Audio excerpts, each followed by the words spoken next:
This lecture is called Personal Public Space. And for a while there it was called Private Public Space. And then last night it changed back into Personal Public Space. And I'm not sure why I've had so much trouble with this title. I was talking to a friend of mine the other day, and he said, modern architecture is all about function. Postmodern architecture is all about meaning. That's all there is to it. Function versus meaning. And I said, Tony, we don't use that word anymore. Nobody says postmodern anymore.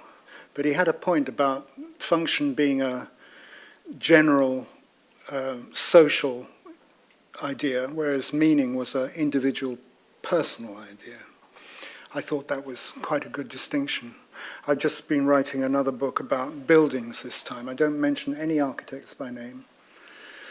And it isn't about architects and intentions and design. It's about the buildings themselves and how they exist and how they're used.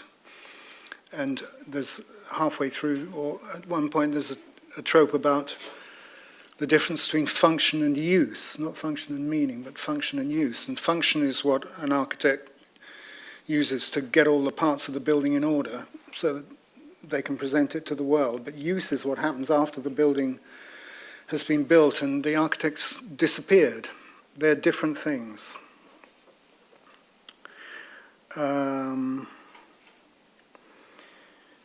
Function and meaning, function and use. I thought that meaning was a personal thing. I thought that function was what architects designed in, but then I had an epiphany, a realization when I was in Berlin, and I went to a park there that had meaning just crammed into it. Its function was its meaning. It was full of intention, this thing. And I still had a personal reaction to it. It wasn't the meaning that was intended that I caught, that it was a different one. So I became interested in this idea of seeing things that weren't necessarily intended to be seen. And I gathered together that park and 6 others to talk about. But I want to put this into context a little bit by showing you this picture of Mexico City, which is all just dwellings and streets. It's dwellings and streets, dwellings and streets. That's all it is. Just goes on and on forever. 51% of the world's population lives in cities now. I think that happened last year, that moment of 51%. But it's not Parisian boulevard Flannery cities. It's cities like this, chaotic semi-shanties. And so that's got nothing to do with what I just said, but I'm just thinking about what public space means in this kind of context. Here it is in London. This is a church in Kentish Town. It's round the corner from where I live. It's on the corner of Chetwynd Road. It's no longer a church. It's been converted into 14 flats. And here's another picture of the junction where the church is. That petrol station, you see there's a petrol station halfway down the road there. The owner of the petrol station, the land has just become so valuable now that he's going to stop being a gas station owner, and he's applied for planning permission to turn it into a little block of flats. And if you go down under that bridge and you turn left up the alleyway, you see the site of the British Legion Hall, which was sort of like a community village hall where people used to have parties and organize events. But now it's been converted into a little block of flats. And here's another one. This is a bit further down the road, past that railway bridge. We're still only 500 meters away from the church. And this is an old warehouse building where my son used to go to an exercise class, and my wife used to do yoga classes. It was a community building in that sense, but it's been converted into a block of flats. And the building at the back there, that one, used to be the Tally-Ho pub, which was a music venue, but now it's a little block of flats. And this is the shantying of London. It's just going to end up one high dense suburb with no space at all apart from streets and flats. And of course the tragedy about the flats is that they're not bringing the price of accommodation down. because they're not really apartments at all. They're financial instruments, so people can raise money and enable themselves to get into debt. And you all know the problem. This is a problem. So I feel this personally. This is my son John, who's gone to live in Berlin, where he can live for half the price that he could in London. Suits him. He's a DJ, so that's fine. He's standing in the Holocaust Memorial. So anyway, John lives in Berlin, and we go to his local park, and the local park is in Friedrichshain. Berlin's a pretty flat place, but this park has a couple of hills in it. And he said, yeah, it's built out of the rubble of wartime Berlin. It's called a Tummelberg, rubble mountain. They're all over Germany, apparently. And underneath that is this. You see that bunker, which was some kind of flak tower or something. And you can imagine the force of the bomb that destroyed that. Anyway, the Russians overran Berlin, and they set about burying this bunker under the rubble of the streets. And we were talking about this interesting phenomenon, and John said, have you ever been to the Soviet War Memorial down at Treptow Park? No, he didn't. He said, you should go and see the Soviet War Memorial down in Treptow Park. So we went down there, and it was just fantastic, this place. It's a war grave. These squares of grass have the bones of Russian soldiers down them, and the whole thing it's got this big statue at the back, and it's surrounded by lime trees, and then the inner row of trees are silver birches, but you know the crippled ones with the weeping branches, very mournful and sad, and it's lined with these stone pylons, and it has this is a red granite decked flag, an army flag decked in mourning. This is the place that I was talking about, this moving place. It was so solitary and so sublime, and I thought this is as good as the Acropolis, this place, or as good as the Villa d'Este. You know, it's a real world-class garden, this place. And it was built by Stalin. That's the Google picture of it. There are the 5 mass graves. I think they're mass graves. You know, if you're a Russian, you're part of a community. If you're the English war graves are all laid out next to each other, but these are just ossuaries with piles of bones. So it's as good as the Acropolis. That's the Google picture of the Acropolis. The ruin in the middle is the Parthenon. The ruin to the north of the Parthenon is the Erechtheion. Can you see over there, on the far left image of the slide, there's a kind of white mass. That's the big marble rock called the Areopagon. This is standing on the Areopagon, taking a picture back at the Acropolis. The Areopagon was where people who came from outside Athens could speak to Athens. It's where St. Paul lectured to gave his letter to the Athenians. And I went there. I'm there with a bunch of students from Texas. This here is a guy with the camera. That's Darwin. Came from Lubbock, Texas, Bible Belt, but he was called Darwin, which we all thought was amusing. And the little temple under scaffolding, the whole of the Parthenon's under scaffolding, but the little temple at the top is the Nike, the winged victory of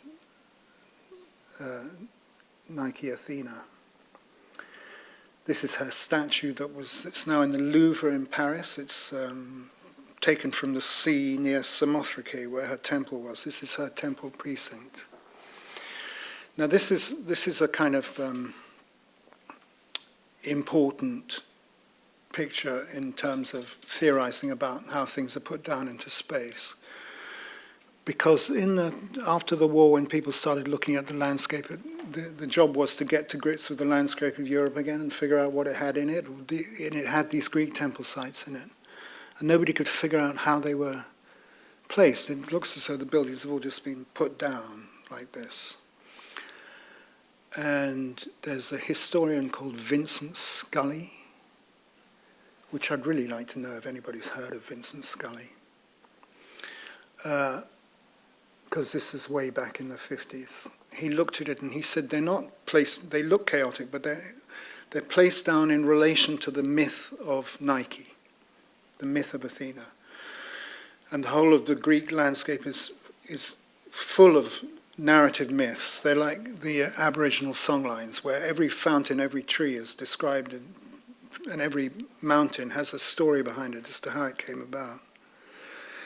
And so these temple precinct buildings are placed in relation to that story, not in relation to each other. Scully christened it the Charged Void, which is a great title, Charged Void. He was a compatriot of Peter Smithson. And when I discovered this Charged Void, I thought, this is really interesting, I'd better find out more about it. And I rang Peter Smithson, and he answered the phone. No secretary, answered the phone. And I said, can you tell me anything about the Charged Void? And he said, oh yes, we call it the Charged Void. Yeah. So now this is another temple precinct. This is Delphi. So those are the students from Texas in the theatre at Delphi. It's got a fantastic site. There they are sleeping off a hard day, which is, well, I put that in because that's one kind of personal reaction, you know.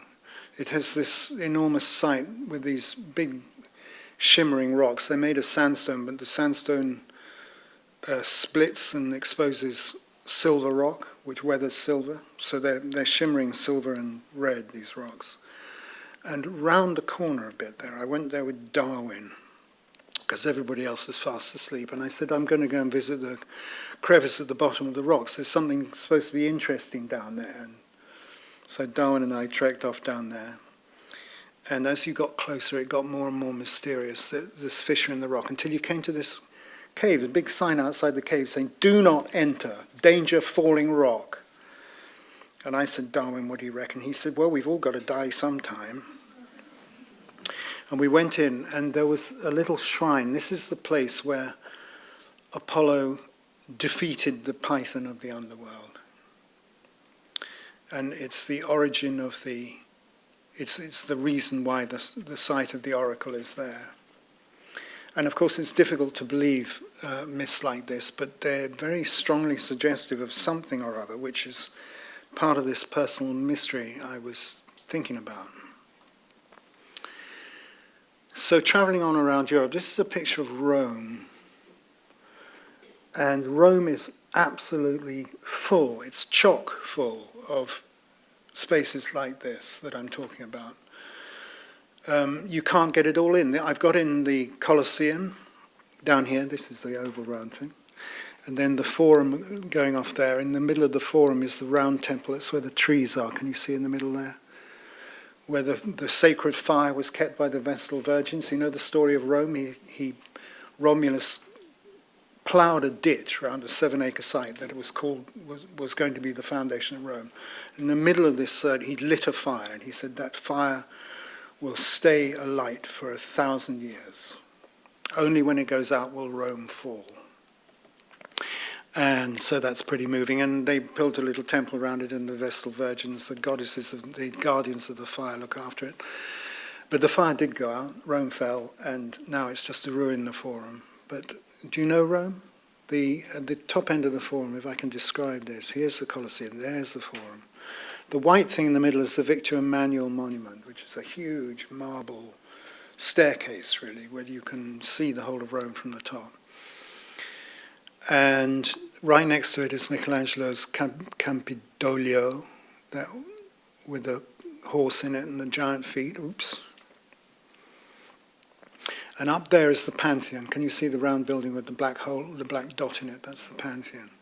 These are colossal, world-shaking buildings, these things, and they're all, well, they're further apart than the church and the Tally-Ho pub, but you know what I mean. They're in the same neighbourhood. And off up there are the Spanish Steps and the fountain. What's the fountain called? Trevi Fountain. And down there is the Palazzo Popolo and all that. So there's just masses and masses of it. But the one I wanted to show you is, if you go to the Victor Emmanuel monument again, This is life without a pointer. And you go up towards the Pantheon. There's a church about a third of the way in there, which is the Church of Il Gesù, built by the Jesuits as part of the Counter-Reformation. Very ornate. It's where they invented the Baroque to be full of mystery. And the next picture, which you've already had a glimpse of, is the inside of Ignatius Loyola's chapel. Loyola was the head of the Jesuits. He was an intensely devout man. He wrote a book. He founded the Jesuit Counter-Reformation Army. And he had this chapel, which is impossible to photograph. It's, in fact, a plain barrel vault painted with a trompe-l'oeil. And there's a dot in the middle of the floor. Can you see that dot in the middle of the floor? And when you point your camera up at the ceiling, it's all swirls. It's like bolognese. But if you stand in the dot in the middle of the floor, it snaps into perspective as a rectangular run. And so in the corner there's a Korean novice Jesuit priest, says, have you got any questions? You stand in the dot. You stand in the dot. And so we stand in the dot and we all gasped and everything. And he said, that's where God stands when he sees the chaos of the world and sees it for what it is, which is the official line on what that dot's doing. But I tell you, it's a gripping personal experience, this thing, whether you believe in Jesus or not. So around the corner from that is this fabulous thing, the Spanish Steps, which is at the same time a flight of stairs and a public piazza. It's marvellous how it's achieved. I can't go into the technicalities of it because I don't really know them, but it's a staircase which is a place at the same time. And this kind of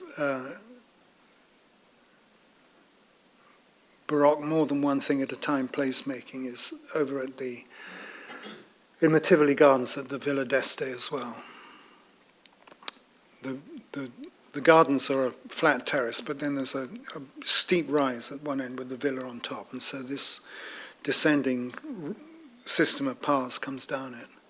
And it's a water garden. The height of the back is used for a reservoir, and it powers dozens, maybe hundreds of fountains. And it's a pretty spectacular place.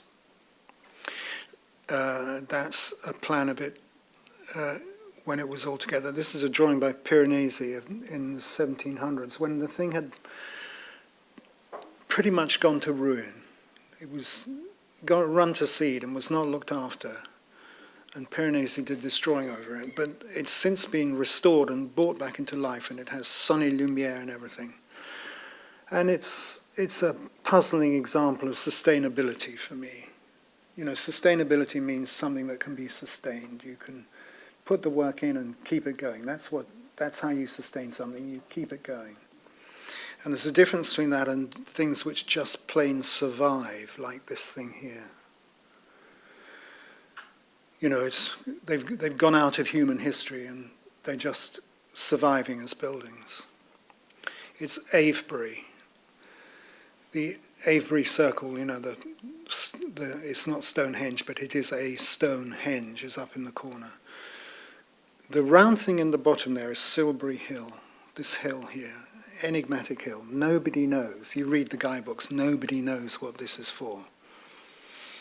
They've dug into it, there's no treasure, no bones. It's just a great mound of earth which has been mysteriously faced with chalk and then had grass growing back over the chalk. So it's what it is an artificial hill. It's like all the hills around it. Oops, it's made the same way. But it's got a core of clay and it's faced with chalk, and then the grass has grown over it. And of course there's a sign on the bottom of that which says, do not climb on this ancient monument. But if you go up there, you get a fabulous view of the hills around and the police helicopters which appear mysteriously from nowhere. The aerial photograph doesn't show the contours. I drew this in an attempt to show the thing, Silbury Hill, it's that round thing in the middle, sitting in the, it's not the context because it's not words. What's the word for it in the setting of its hills. That's Avebury, the other ring up there, and that line of dots is the avenue of big stones. And Silbury stands there, and there are 4 hills which I've marked out, the summits of which are all 183 metres above sea level. They're all the same height. And Silbury Hill is also 183 metres. It's the same height as all the hills around it. And when I realised this from looking at a map, not reading the guidebook, I went up to the hill on the northwest, to the top, and then I came down until my eyes were level with the top of the hill. In other words, my eyes were 183 metres, and I took a picture of Silbury Hill. And you can see it's exactly the same height as the hills all around. I mean, I jumped for joy when I discovered that, because it explains what the hill is. It's a mystery. It's an artificial hill. It's like the hills all around it. Why should you want to do such a thing? You've got to speculate about it, but these people were largely nomadic, but the speculation is that they came together in great gatherings, like hippies coming to a festival, and gathered around in these sacred sites.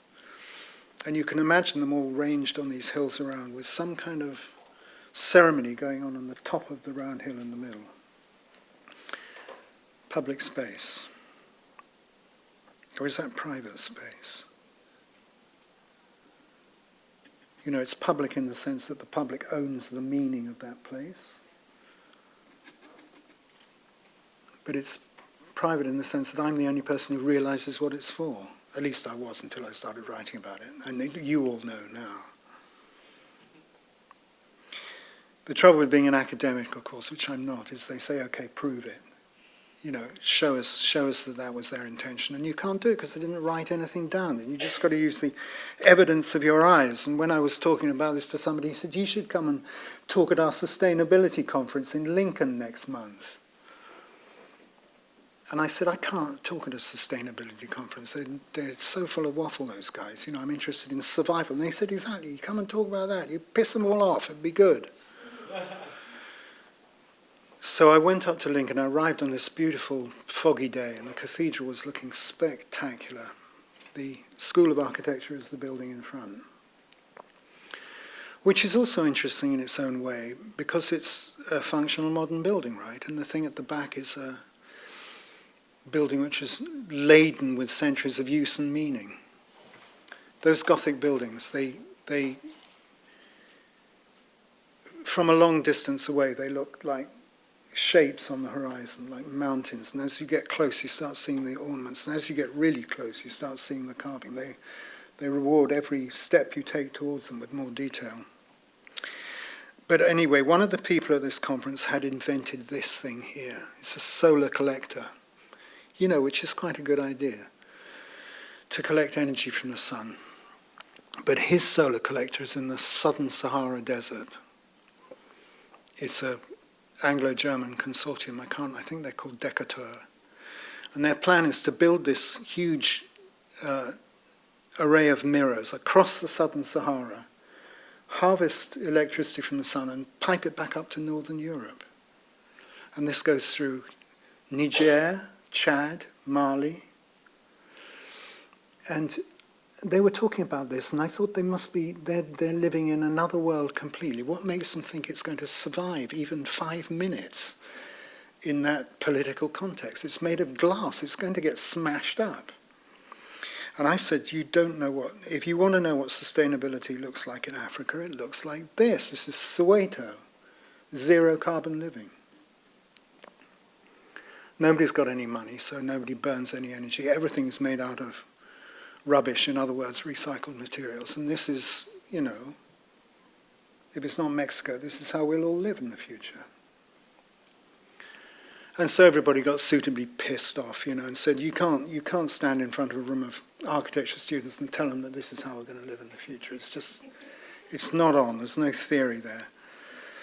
And we had an argument about it. We argued for a while, and I'd only gone along there for fun, so my heart wasn't in it. And anyway, at a conference, you know, you all become friendly afterwards. You drop your differences, you go out for dinner, you have a drink, you become convivial. And we went out into nighttime Lincoln. We turned a corner and we were struck by this floodlit vision of the cathedral. It really did look like it was made of gold, this thing, with these cunningly coloured floodlights and the fog. And you have to get close to it, you have to go through an archway in this thing. You go through the archway and you see it, and it doesn't look spectacular anymore. It looks kind of ragged from close up. It looks heavily used, and you think, how is this done? And the answer we concluded is that cathedrals are not made of debt. That's why they don't look sleek. They're made of cash, because they didn't have debt in those days. You just collected cash from tithes and taxes, and you got enough together, and you built a bit of your cathedral, like you'd build the arch or that big window, and it would take you 30 years to do, your little group of guys, and then you'd run out of money, and they'd go away 30 years later, and then their children would come along 30 years after that, and you'd have a bit more money ready, and you'd build another chunk of the cathedral which would look a bit different from the one before, and in 200 years you would have built the whole thing, bit by bit, using cash, which is why cathedrals look so interesting.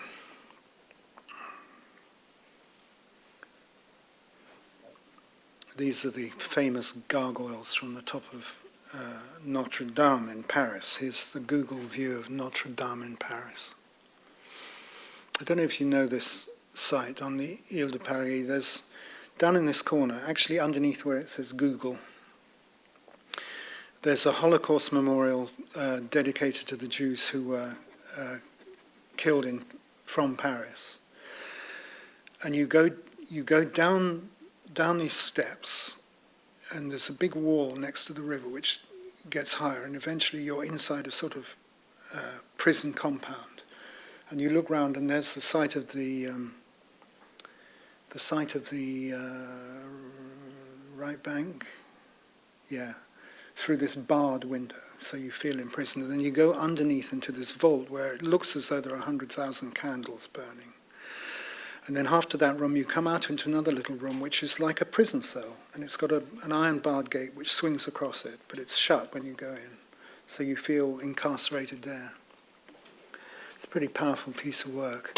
But anyway, this is Notre Dame Cathedral, and it's a tourist site.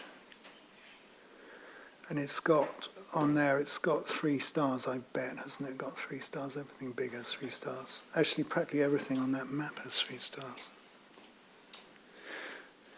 Notre Dame there. And it is all glorious stuff. And I was looking at this with these stars and thinking, I've been to a lot of these places and I want to go to them all. And here's this helpful map telling me how to do a chunk of it in a day.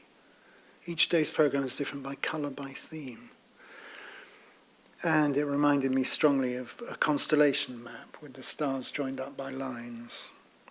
And then, blow me down, I discovered that the Notre Dame is the centre of a complex of 14 cathedrals. There are 13 around the perimeter of Paris,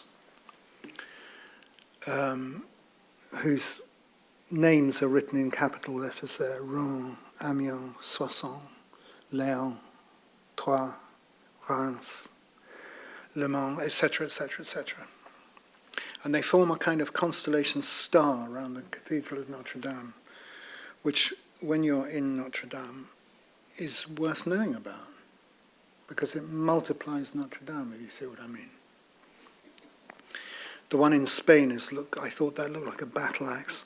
And the one in England is a straight line through Canterbury, Ely, Lincoln, York and Durham. Good old English ley line. Anyway, these are 2 pictures of those cathedrals. There's Chartres and Soissons by the painter Corot, and this is Reims Cathedral, which is completely encrusted with statues. It's the coronation place of the kings, Reims, and it survived the revolution. The revolutionaries did turn up there to sack the place, and they took the phial of sacred water from whichever saint it was, and they smashed it on the floor. But they didn't go around knocking all the faces off the statues like the Puritans did in England. And I don't know what restrained them, but I think it's pretty interesting. They didn't do that. And now when you go to Reims, you can see the file is in the same place that the old file was, and the file now contains the shattered remains of the old file. It's very convoluted and almost too full of meaning to be borne. You know, they have son and lumiere here as well. But Paris is not like Mexico City at all. This is like the opposite of Mexico City. This is a European city with boulevards and gardens, and you can see it all. You can see the Eiffel Tower is the big shadow on the left there, and the Trocadero, and the Arc de Triomphe is up in there, and there's the Tuileries and the Louvre, and what's that? Luxembourg. Enormous place for boulevards to flaneur in. And also not like Mexico City, but also not like London. This is an overlay I once did quite some time ago. This is Paris overlaid onto London at the same scale. The Arc de Triomphe is in the middle of St Mary's Gardens and Regent's Park. Notre Dame is down there on the south bank. London is black, right, and Paris is red. And I don't know whether I can pick anything out of it. What amazed me when I did this map, the dots are metro stations or underground stations. And you know that bit between Euston, St Pancras, King's Cross, and over towards Smithfield Market, and east and west of there, where there are no underground stations at all. You have to walk for miles to get an underground. But in Paris, there's a metro station every 500 meters across the whole city.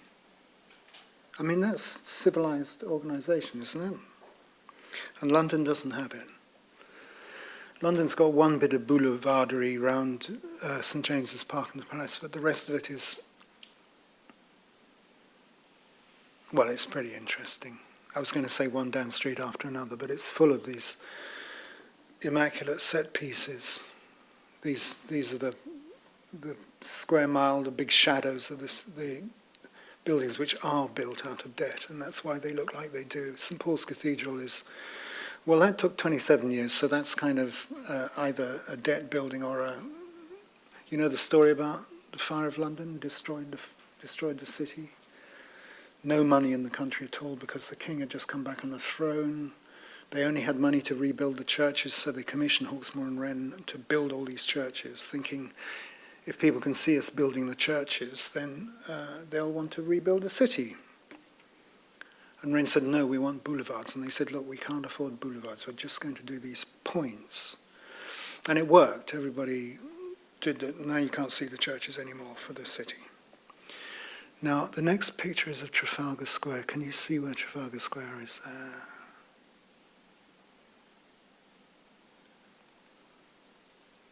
See what I mean? It's one down street after another. But this is from a slightly lower height, Trafalgar Square, which is a pretty interesting place. It's the largest open space in central London, which is why you have demonstrations there. It's why people can gather there in crowds of 50,000. And in 1910, when there was distinct danger of a Bolshevik revolution and the king's head being chopped off, they built this thing called the Admiralty Arch, which is a huge pair of gates to stop a mob gathering in Trafalgar Square and storming the palace down Pall Mall. And also they commissioned Lutyens to build these two big fountains in the middle of Trafalgar Square in order to be able to police the crowd better, to split up the crowd. This is a picture of a crowd not steaming towards the palace. They're accompanying this, which somebody described to me as the greatest event London has ever seen. And I wasn't there, so I can't vouch for that, but there is something pretty nice about that machine. I can't think what it is, because it's so kind of Joanna Lumley, if you know what I mean. It's so figurative. But it's impressive. This is another crowd at Trafalgar Square showing how useful the fountains are to divide people out. They're listening to Winston Churchill congratulating them all on winning World War II. They're having a 2-minute silence if you're in a crowd like that. 2-minute silence is very impressive if you're in a crowd like that. And after 1 minute, you think this is taking unbearably long, but then it stretches out for twice that time. It's just extraordinary what happens to you. Trafalgar Square.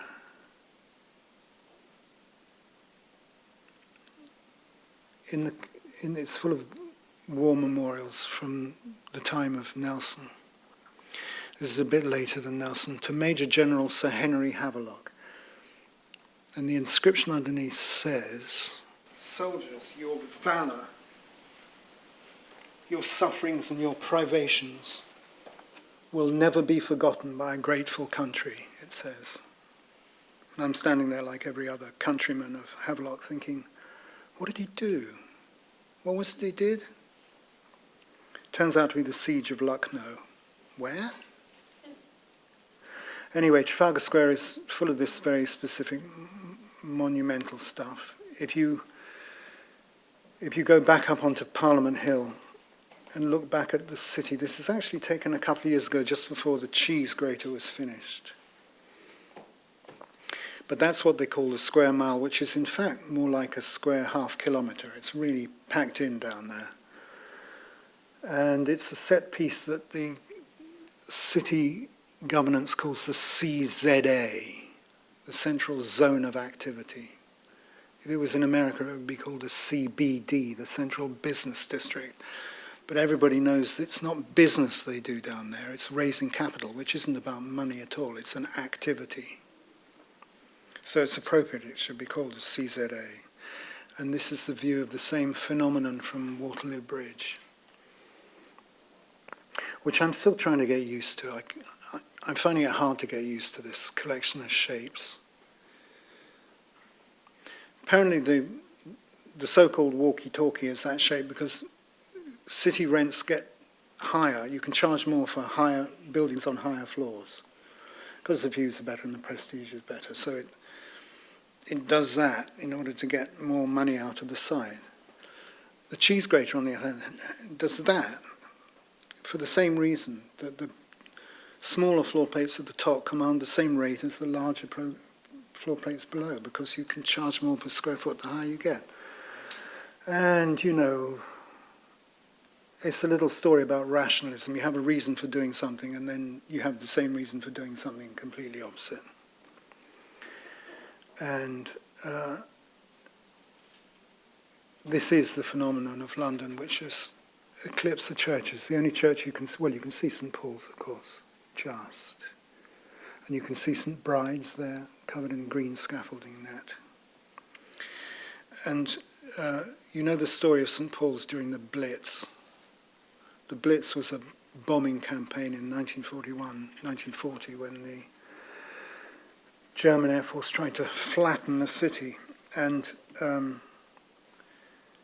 St. Paul's was peopled by volunteers, I think from the architect volunteers who went up there onto the roof with long-handled spades to hurl incendiary bombs over the side. Because the bombs come down on parachutes like this, they're about as big as me, and they come down on parachutes. And they hit something and they burst into flame and burn everything around it. But if you're fast enough, you can get your spade underneath, heave it over the side and save St. Paul's. And in doing so, burn everything around. This is taken just after that war in about 1946, when reconnaissance photographs were still what you did. I just noticed how heavy the traffic looks there. And of course, it's all been built up into what you just saw, and I just wonder why it hasn't been built up like this. Why isn't there a memorial like this in London? I mean, it's true this is built by the victorious enemy who'd overrun Berlin.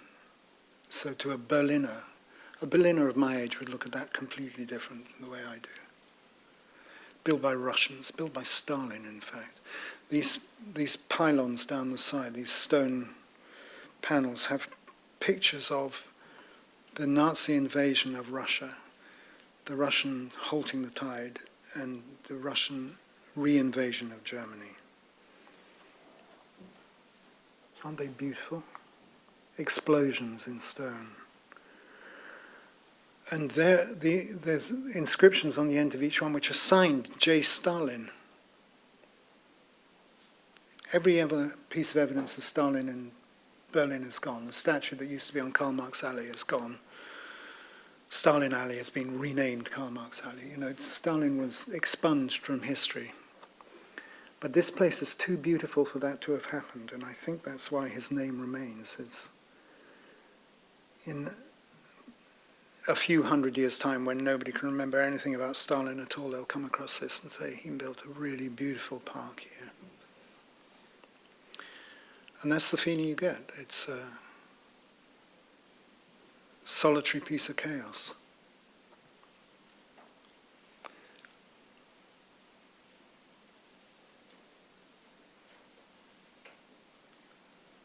That's the end of the lecture. Yeah.